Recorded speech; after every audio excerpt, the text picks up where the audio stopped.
I cannot believe what just happened last night, which means we have a lot to talk about. Tristan Jarry has been a hot topic for Penguins fans all season. I'm going to give my take on the matter, and Sidney Crosby making more Penguins history, reaching more milestones, and adding to his already ridiculous resume. Could be the one bright spot from the game last night is Sidney Crosby etching his name in the Penguins franchise history books yet again. We're going to get to what happened and what's been going on with Tristan Jarry as well on this episode of Penguins Digest. Thank you guys for watching. My name is Remington Kuhn.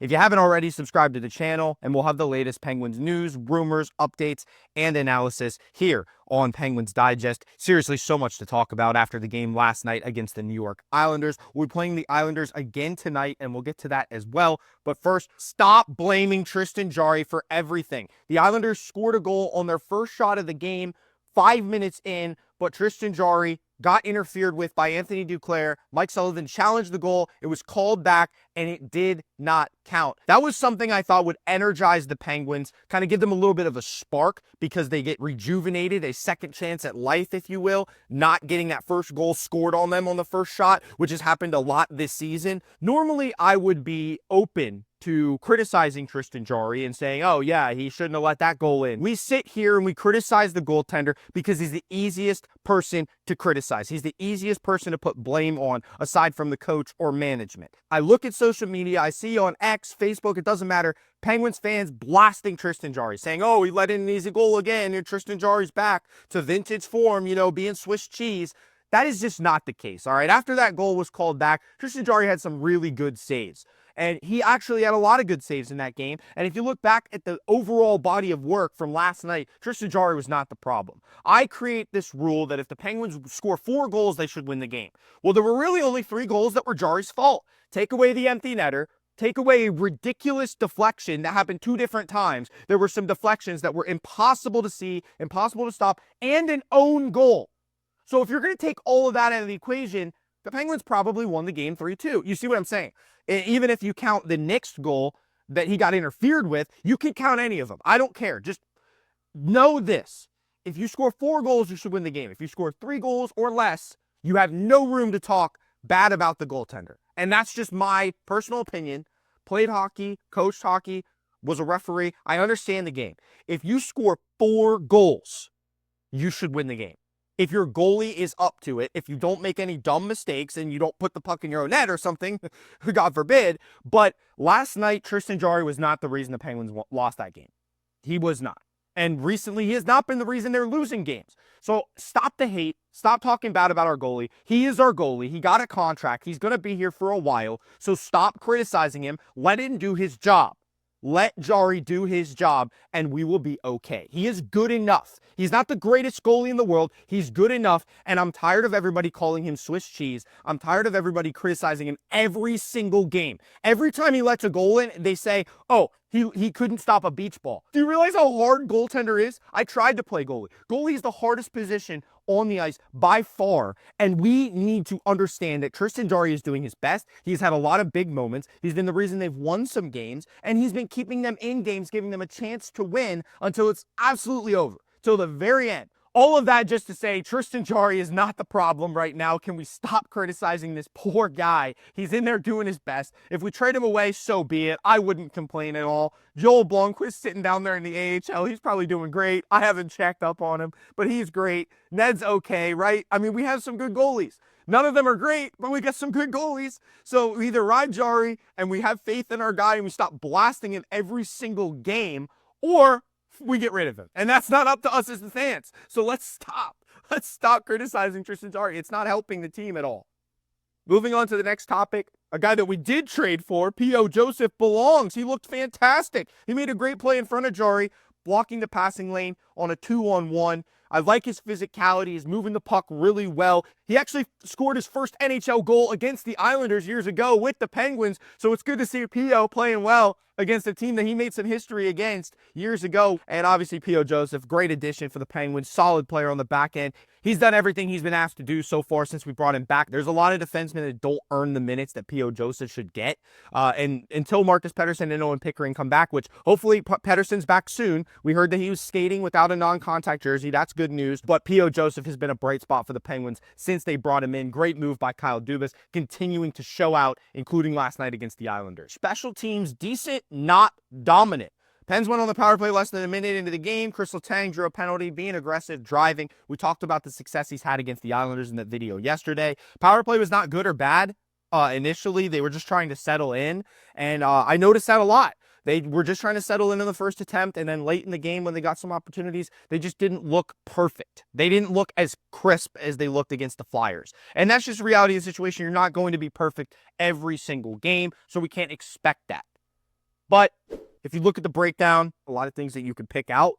But the main thing I noticed is that the Islanders' power play came in with 0 power play goals in their last 6 games, and they didn't score against the Penguins either. So the Penguins held them to 0 for 2 on the power play. So I like the PK. PK's been hot, really hot for the Pens. You know, you get 4 power play opportunities against the worst penalty kill in the National Hockey League, and you put up 1 goal. 1 goal. I mean, come on, guys. Come on.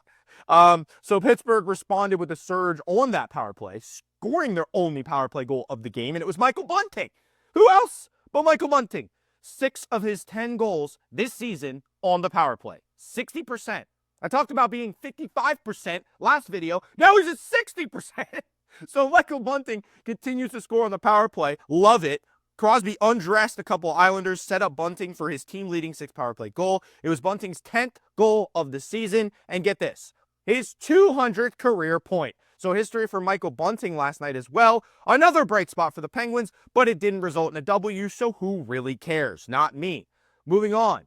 Pittsburgh has a new assist king, and it's none other than Sid the Kid. Sidney Crosby was chasing Mario Lemieux. He tied Mario last game against Philly. He comes in against the Islanders, a team that he has had a lot of success against, and he gets assist number 1,034 for the great Sidney Crosby, passing Lemieux for the most assists in Pittsburgh Penguins history.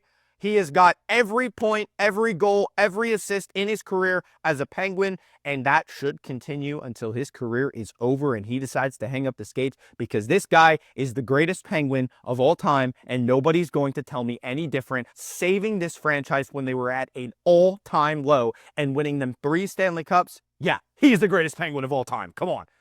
So Sidney Crosby making more history, 1,034 assists, great milestone. He deserves to be celebrated, and that was his version of the celebration on Penguins Digest, showing that graphic and putting some respect on his name, as we have every time that we go on Penguins Digest. And I'm not going to sit here and criticize Sidney Crosby either. There were some moments last night where I could have. I really could have. Defensive zone faceoff loss, another opportunity to win the defensive zone faceoff, lost that one, resulted in a goal. We'll get to that. But overall, Sidney Crosby, the new all-time leader in franchise assists, Sidney Crosby. So congratulations, Sid. Another milestone adding to his legacy. Let's move on to the next topic, and that is Ryan Shea is still a liability. This guy does nothing. He is basically a traffic cone on defense. And Kyle Dubas defended Ryan Shea. I'd love to see Ryan Shea do some great things. We're helping him develop, seeing what he can do at the NHL level, right? It was one of the games right before the Christmas break where Kyle Dubas came on the broadcast and started talking with Josh Getzoff about this team. And Ryan Shea was a guy that he mentioned. Now, this is a guy that would need to step up big time to help shore up this defense if we're not trading for another defenseman. Well, every time he plays, he looks like garbage. So I'm tired of it, man. Like, can we bring in another defenseman that can actually play defense? And maybe, just maybe, we can live with Ryan Graves being back there. Because Ryan Graves has been a little bit better. Ryan Shea has not been any. He had one moment in that game. One moment, and it was an offensive moment that did not result in anything for Pittsburgh. So I don't want to hear about Ryan Shea. The dude literally looked like a ballerina on a 2-on-1. He didn't even know what to do. He couldn't even put his stick out in front of him and try to block the passing lane. We saw P.O. Joseph go down on one knee to block a passing lane and break up a 2-on-1. Just anything that you can do to stop them from scoring, but Ryan Shea just stands there. And he almost fell. He twisted his legs up, literally trying to spin around like a ballerina, didn't know how to play the puck or whatever it may be. The guy is terrible. So the Penguins gave up a goal. That was the second goal. So it was 2-1. It was Anthony Duclair on a pass from Kyle Palmieri, the Penguin killer. Palmieri has had great success against the Penguins in his career. That's well documented. But Ryan Shea is still a liability. That is not changed. I have said from the very beginning of the show that I liked Ryan Shea better than Jack St. Ivany, and I'm ready to say right now in front of all of you, that is no longer the case. I'm fine with giving St. Ivany another opportunity because Ryan Shea is terrible. Now, he isn't the only problem, but he's a guy I want to put some blame on because that second goal should not have happened. If anybody else would have been the defenseman on that 2-on-1, they probably wouldn't have scored. But Ryan Shea, not good. Not good. So we move on to the next topic, which is so many missed opportunities. And that is the case for the Penguins a lot this season. They've had a lot of opportunities, especially in this game against the Islanders. They had plenty of chances to cash in, especially on the man advantage. It's not very often you get 4 power plays in a game, but they did, and they only got 1 goal to show for it. I'm not saying the power play was terrible because it wasn't. When you're playing against the worst penalty kill unit in the entire National Hockey League, you should get at least 2 goals if you're getting 4 opportunities, especially as good as the Penguins power play looked against Philly. They come in to the second period, they get an early power play. They had some chances, but nothing dangerous. I mean, the highlight of the power play was the hustle of Philip Tomasino getting back, like literally the hustle play of the game was Tomasino getting back and preventing a breakaway on the Islanders short-handed. The Islanders almost had a short-handed opportunity. That was the best chance on that entire power play was against the Penguins. And the exact same thing happened the other way around later in the game, which I'm going to talk about as well. But Evgeni Malkin slashing into the offensive end and having a dirty hook, ripping him down, earning the Penguins a power play. And as you can see, that was Sipolov that took that penalty, the hooking penalty in the second period. And then Erik Karlsson going to the sin bin for holding the stick. That can't happen. A lot of moments on that Islanders power play. Tristan Jarry showed that he is battle-tested, but you see at the bottom of that graphic, Erik Karlsson holding the stick, a dumb penalty to take. A very dumb penalty. But the Penguins' penalty kill was up for the challenge. They've been able to stop pretty much every team on the power play, lately at least. Their penalty kill has been solid. Speaking of a penalty killer that has been very effective for the Penguins, Noel Acciari ended up getting a goal in that game. First big scoring chance for the power play was a breakaway for New York, but Jarry kept it out of the net somehow, and then the Penguins were unable to cash in on the man advantage. But then immediately after that, Noel Acciari crashing the net, securing the rebound, and shipping it home on Ilya Sorokin, giving the Penguins a 2-goal deficit. It was 4-2 at that point, so he cut the deficit down just a little bit. And then the hooking penalty on Malkin was a big one that I talk about because he created penalties, and he's been doing that almost every game, drawing at least 1 penalty just by driving. Because he's so big, you got to do something illegal to take him down, right? So Sipolov, took that into his own hands. Penguins got a power play, unable to cash in, but, soon after the 1 power play, Noel Acciari. So basically 2 power play goals, I would say. So if you think about it, if you cash in immediately after the power play, there's still kind of, have more guys because the Islanders are trying to change, getting the guy out of the box. Kind of a power play goal. So, technically 1, technically 2, however you want to look at it, but still, special teams, decent, but not dominant. And we need dominant against a team that's number 32 in the NHL on the PK and the power play. So I need dominance. Better lucky than good, I guess. Islanders start to swarm, put the pressure on Pittsburgh. Kris Letang saved the goal and then accidentally put it in our net.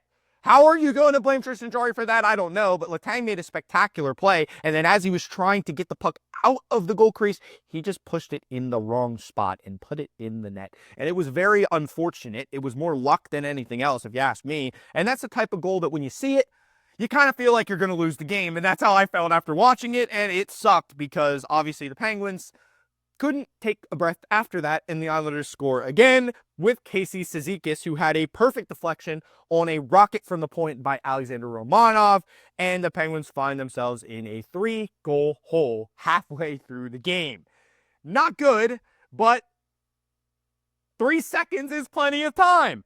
And with 3 seconds left in the second period, the Penguins get a monster goal from Rickard Rakell. Matt Grzelcyk with a laser from the blue line just before time expired, and Pittsburgh cut the deficit to 1. That was a huge goal. 3 seconds is too much time for this team, right? So we're able to get a goal late in the period from Rickard Rakell, the tip on the Grzelcyk shot. I mean, literally, Grzelcyk was just throwing up a prayer, and then Rickard Rakell, tipped it in, and the Penguins were able to cut it to 4-3. And I was thinking, hey, we got some momentum going into the third, right? Wrong. The third period was a completely different story, but that second period was chaos. It was madness. And Pittsburgh was still in the game.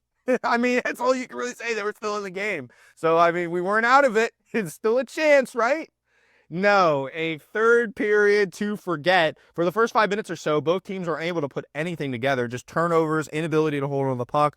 Penguins started to push the Islanders just a little bit, put some pressure on them, and then New York sends a barrage at Tristan Jarry, including a scary Brock Nelson rip from a high-danger area, but Jarry stood tall, and Pittsburgh forecheck continued to create turnovers, force Ilya Sorokin to match Tristan Jarry. It was a goalie battle for just a little bit there in the third period. Second period, everything was going in. Third period, for a while, nothing was going in. So it was a complete opposite. And you got to give Jarry a little bit of credit. I know you guys want to talk crap on Jarry, but Jarry played well in moments. And you look at the 3 stars of the game, with just over 5 minutes to play, Casey Cizikas sends one home on a breakaway. 5-3 Islanders. It was his second goal of the night. He ended up being the first star of the game. Casey Cizikas, guess what? He had 1 goal all season heading into this game, and it was an unforeseeable performance by Casey Cizikas, putting up 2 goals for the Islanders. Pittsburgh pulled the goalie because they need 2 to tie. Decent puck movement and cycle, just unable to really generate any legitimate chances. And we also have to note that Crosby, on a night that he made history, admirably made a couple of diving saves in front of the empty net, but the end result still the same. You see Anders Lee on there getting his second goal of the night, making it 6-3, beating the Penguins, and it was just unfortunate. I mean, Anders Lee gets a second of the night on an empty netter. I mean, empty netter, whatever, right? Went into the break red hot, beat up on the Flyers. I'm thinking, man, we're going to come out of this break hot. We get to beat win a couple games against the Metropolitan Division. We play the Islanders on the road, then we play them at home today. Not the case, but here's what I'll tell you guys. Crosby playing admirably at the end of that game. That's what he does. He never gives up. We're 2-goal game, and he's making saves. You know what I mean? Like, that's our captain, right? He's fighting. And I think that means something. So going into tonight, what do we have to do? Well, revenge is best served cold, specifically served on ice. The Penguins get another opportunity to play the same team tonight. It's not very often that you lose and then you play the same team the next day. They have that opportunity to get one back today at home against the same team they just lost to yesterday. And again, that doesn't happen very often, so you got to take advantage of the home and home and be able to beat the Islanders. You got to at least split. You can't get swept by the New York Islanders, who were sitting in dead last in the Metro Division coming into last night. You got to win one, and now is your chance to win one. Game day, 5 o'clock p.m. tonight. That's just a few short hours from now if you guys are watching this video. Penguins need to get a win, desperately. They need another win against the Metro. They lost last night. Now is their chance to get their revenge on ice. They say revenge is best served cold. I say it's best served on ice because we're usually talking about hockey. We usually talk about the Penguins, and they get an opportunity to get that revenge. Play with heart, play hard, and show that same will to win that Sidney Crosby showed late in that game, making saves on an empty net in a 2-goal game where there's barely any chance the Penguins come back and win. But Crosby's out there making these admirable plays. I'm just like, this guy does everything. And he does. He does everything. He gets his all-time leading Penguins assist, and then he's making saves in the third period. What can't he do? Well, nothing is the answer to that question. So thank you guys for watching this episode of Penguins Digest. My name is Remington Kuhn. I appreciate all of you taking the time to watch this video. This was a long one, had a lot to talk about, but it's a home and home. So we're playing the Islanders again tonight. Need a win big time. A lot of things have to go right for the Penguins, including luck. Luck was not on their side last night. Maybe it will be tonight. Hockey gods looking down. Hopefully, Sidney Crosby and the Penguins can get a W at home, 5:30, PPG Paints Arena. Watch that one tonight. I know a lot of people are going to be watching football, but hockey's on as well. 5:30, Penguins, Islanders at PPG Paints Arena in Pittsburgh. If you haven't already, subscribe to the channel, and we'll have another video for you tomorrow recapping the game tonight against the Islanders. Enjoy the rest of your weekend and enjoy some more Penguins hockey tonight at 5:30. Let's go, Pens.